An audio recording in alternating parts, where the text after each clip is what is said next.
혹시 이런 경험이 있으신가요? 분명히 내가 옳았는데, 분명히 내 말이 맞는 말이었는데 그 말 한마디를 뱉은 이후로 평생 알고 지내던 친구가 연락을 끊어버린 경험.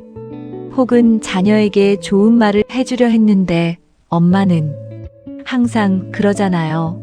아버지는 왜 그런 말씀을 하세요? 하며 등을 돌려버린 그 순간.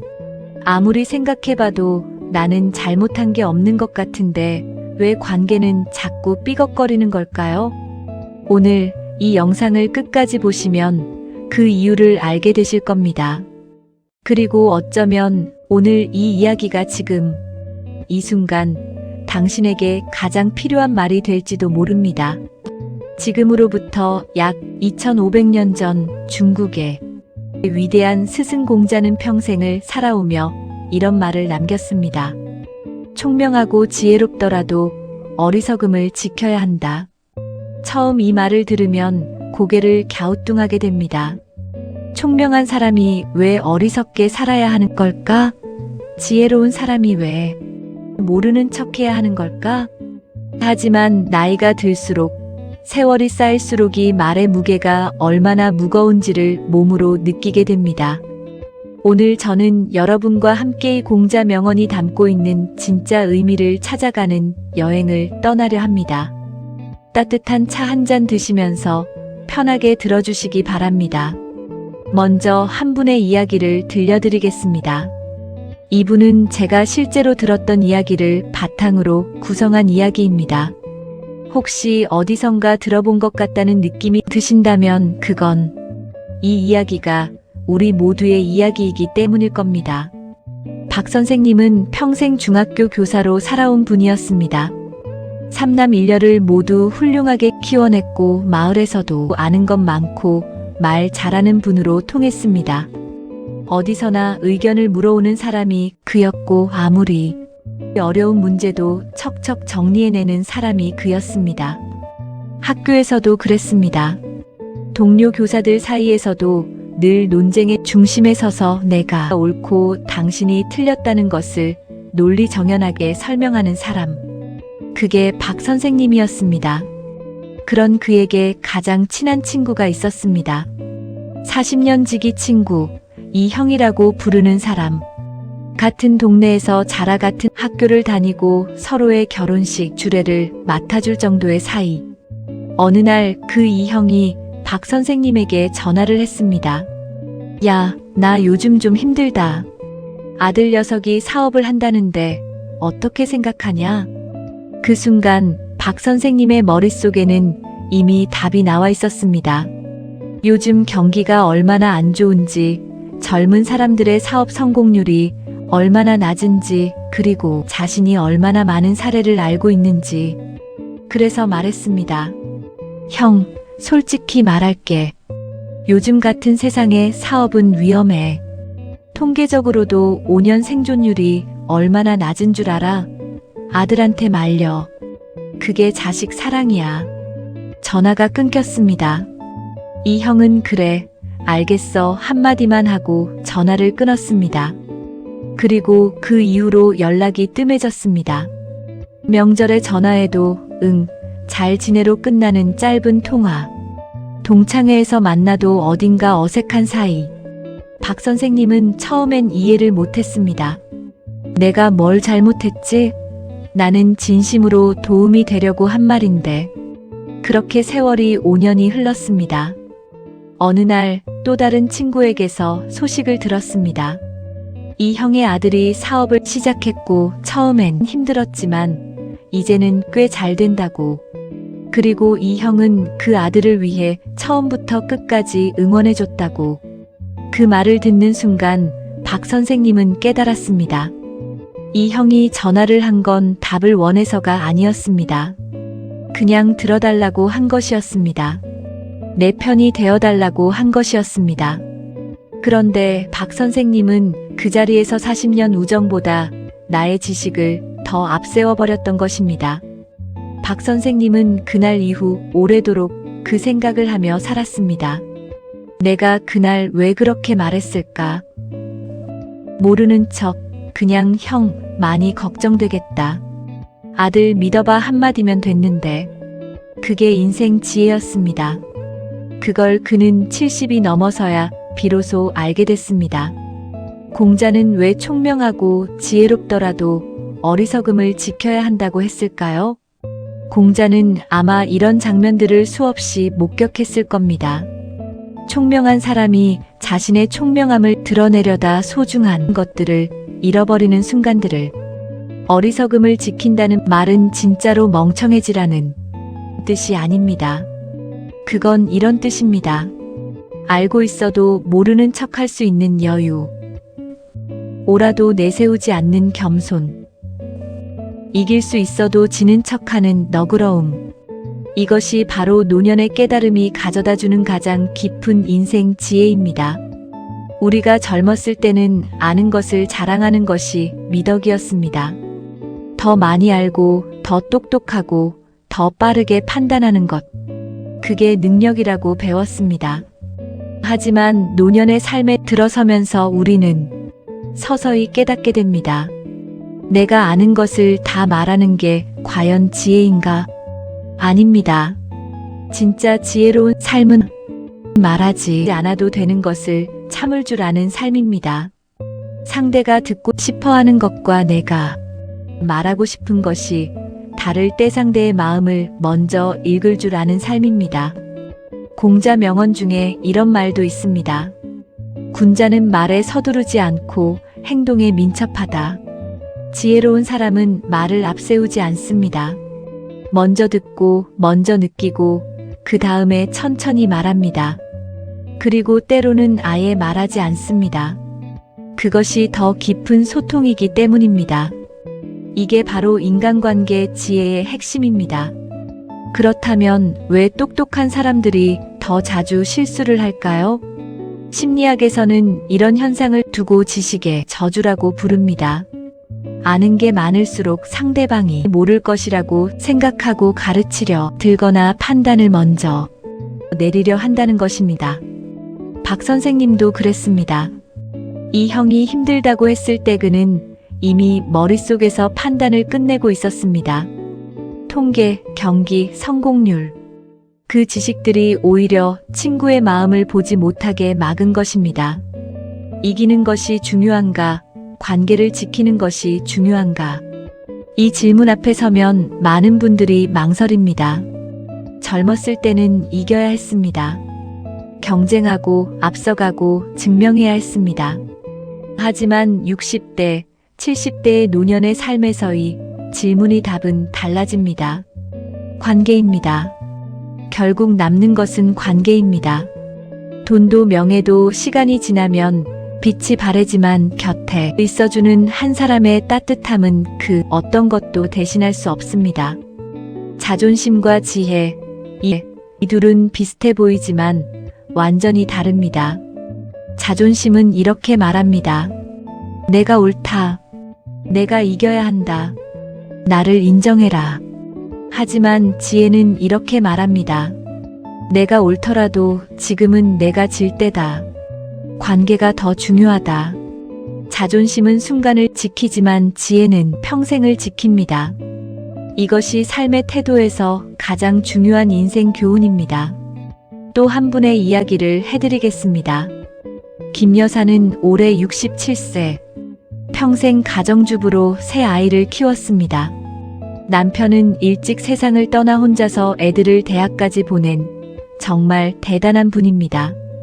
막내 아들이 결혼을 했습니다.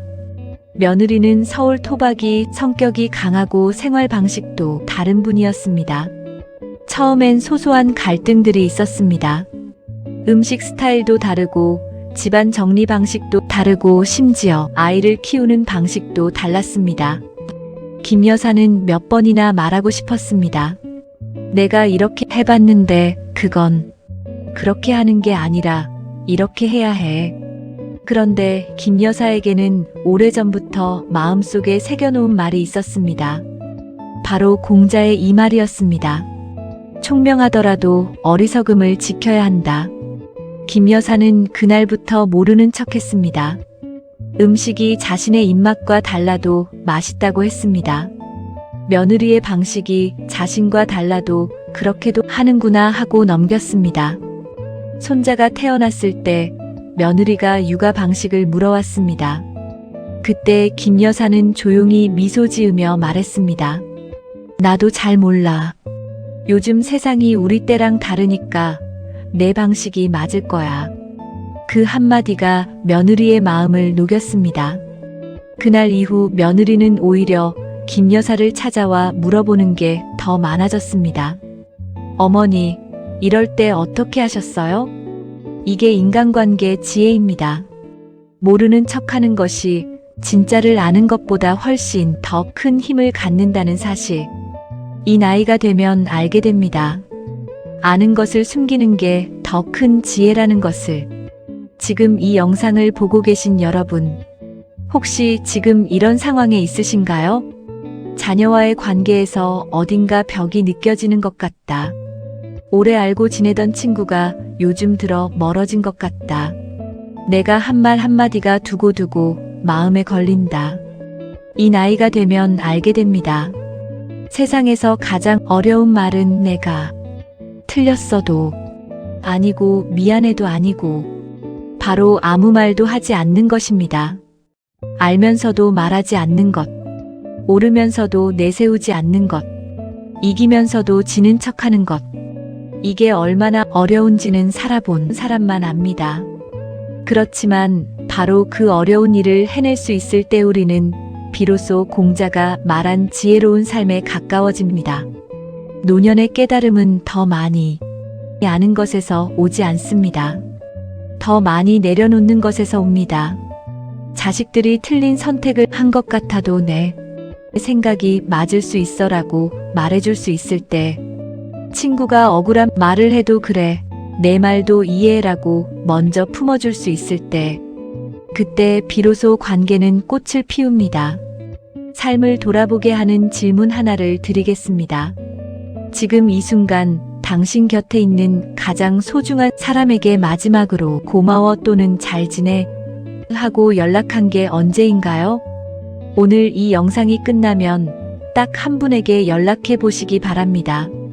아무 이유 없이 그냥 보고 싶어서 전화했어. 그 한마디가 어쩌면 그 사람에게 오늘 하루 가장 따뜻한 선물이 될지도 모릅니다. 그렇다면 이 인생 지혜를 오늘부터 어떻게 실천할 수 있을까요? 아주 구체적으로 4가지를 말씀드리겠습니다. 첫 번째, 말을 줄이는 연습. 하루에 딱 한 번 말하려다 참아보세요. 누군가가 내 의견을 묻지 않았는데 내가 먼저 의견을 말하려 할 때 그 순간 딱 멈추는 겁니다. 지금 내가 이 말을 꼭 해야 하나? 이 질문 하나가 하루에도 수많은 불필요한 말을 막아줍니다. 말을 아낀 자리에는 듣는 여유가 생깁니다. 그리고 그 여유가 관계를 부드럽게 만들어줍니다. 두 번째, 상대를 이기려 하지 않는 태도. 특히 가족과의 대화에서 이 태도가 중요합니다. 자녀가 내 의견과 다른 말을 할 때 그건 틀렸어가 아니라 그렇게 생각할 수도 있겠네로 시작해 보세요. 이건 내가 지는 게 아닙니다. 내가 더 넓은 사람이 되는 겁니다. 지혜로운 삶이란 이기는 삶이 아니라 포용하는 삶입니다. 세 번째, 모르는 척하는 기술. 이건 어렵습니다. 하지만 연습하면 됩니다. 특히 손자녀들 과이 대화에서 이렇게 해보세요. 할아버지는 잘 몰라. 내가 가르쳐 줄래? 그 순간 아이의 눈이 반짝입니다. 자신이 존중받는다는 느낌을 받기 때문입니다. 모르는 척은 상대를 위한 선물입니다.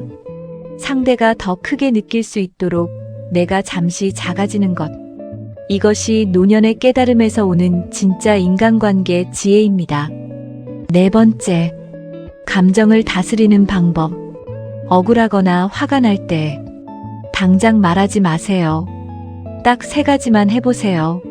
하나, 깊게 숨을 들이쉬고 내쉰다. 둘, 지금 내 감정이 무엇인가? 하고 속으로 물어본다. 셋. 이 감정을 표현하면 관계에 도움이 되는가? 를 생각한다. 이 세 단계가 습관이 되면 감정 때문에 관계를 잃는 일이 훨씬 줄어듭니다. 감정은 자연스러운 겁니다. 하지만 감정을 어떻게 다루느냐가 삶의 태도를 결정합니다. 제가 마지막으로 한 분의 이야기를 더 드리겠습니다. 이분은 72세 되신 최 선생님이라는 분입니다. 평생 건축 일을 하셨고 성격이 불같아서 젊었을 때는 말 한마디로 사람을 기죽이는 분으로 유명했다고 합니다. 그런데 어느 날 막내딸이 찾아와 이런 말을 했습니다. 아빠, 나는 아빠한테 뭔가를 말하기가 항상 무서웠어. 아빠는 항상 내 말이 끝나기도 전에 답을 정해놓고 있었거든. 최 선생님은 그 말에 충격을 받았습니다. 내가 그랬나? 나는 그저 도움이 되려고 한 건데. 그날 이후 최 선생님은 달라지기로 마음먹었습니다. 딸이 말을 시작하면 끝까지 듣기, 중간에 절대로 끼어들지 않기, 그리고 딸이 말을 마치면 먼저 이렇게 말하기. 그랬구나. 많이 힘들었겠다. 딱 이 말 한마디. 처음엔 이게 어색했습니다. 뭔가를 해결해 주어야 할 것 같은 조급함, 내 경험을 나눠주어야 할 것 같은 충동. 하지만 꾹 참았습니다. 6개월이 지났습니다. 딸이 먼저 전화를 하기 시작했습니다. 아빠, 나 오늘 좋은 일이 있었어. 아빠한테 말하고 싶어서. 최 선생님은 그 전화를 받으며 눈물이 났다고 합니다. 평생 똑똑한 아버지였지만 딸은 그 아버지한테 말하기가 무서웠던 것. 그리고 이제야 처음으로 딸이 먼저 말하고 싶은 아버지가 된 것. 그 나이에 그 감동을 처음으로 느낀 것입니다. 여러분, 이것이 바로 인생 교훈입니다. 우리는 평생 좋은 사람이 되려고 노력했습니다. 하지만 진짜 좋은 사람은 더 많이 아는 사람이 아니라 더 잘 들어주는 사람입니다. 더 많이 가르치는 사람이 아니라 더 많이 기다려주는 사람입니다. 오늘 우리는 공자의 말 한 문장으로 시작했습니다. 총명하고 지혜롭더라도 어리석음을 지켜야 한다. 이 말을 처음 들었을 때와 지금 이 순간 느껴지는 이 말의 무게가 달라졌나요? 지혜로운 사람은 끝내 자신을 낮출 줄 압니다. 아는 것이 많아도 모르는 척할 수 있고 이길 수 있어도 지는 척 할 수 있고 오라도 먼저 고개를 숙일 수 있는 사람. 그 사람이 바로 공자가 말한 진정으로 총명한 사람입니다. 노년의 삶은 마무리가 아닙니다. 오히려 지금이 시작입니다. 그동안 쌓아온 경험과 연륜으로 더 깊어진 인간관계를 만들 수 있는 시간. 더 아름다운 삶의 태도를 실천할 수 있는 시간. 오늘 이 영상이 여러분의 마음에 작은 씨앗 하나를 심어드렸기를 바랍니다. 말을 한 번 더 줄여보는 것. 한 번 더 모르는 척해보는 것. 한 번 더 먼저 연락해보는 것. 그 작은 씨앗이 시간이 지나면 소중한 관계라는 꽃으로 피어날 것입니다. 우리는 이미 충분히 열심히 살아왔습니다. 충분히 고생했고, 충분히 사랑했고, 충분히 견뎌냈습니다. 이제는 그 노력을 내려놓아도 됩니다. 더 잘해야 한다는 부담도, 더 옳아야 한다는 강박도, 그냥 지금 이 순간 곁에 있는 사람에게 따뜻하게 웃어주는 것. 그게 가장 지혜로운 삶입니다. 오늘도 끝까지 함께 해주셔서 감사합니다. 다음 영상에서도 여러분의 마음에 닿는 이야기로 찾아오겠습니다. 구독과 좋아요, 그리고 알림 설정은 이 채널이 더 많은 분들께 닿을 수 있는 가장 큰 힘이 됩니다. 사랑합니다. 감사합니다.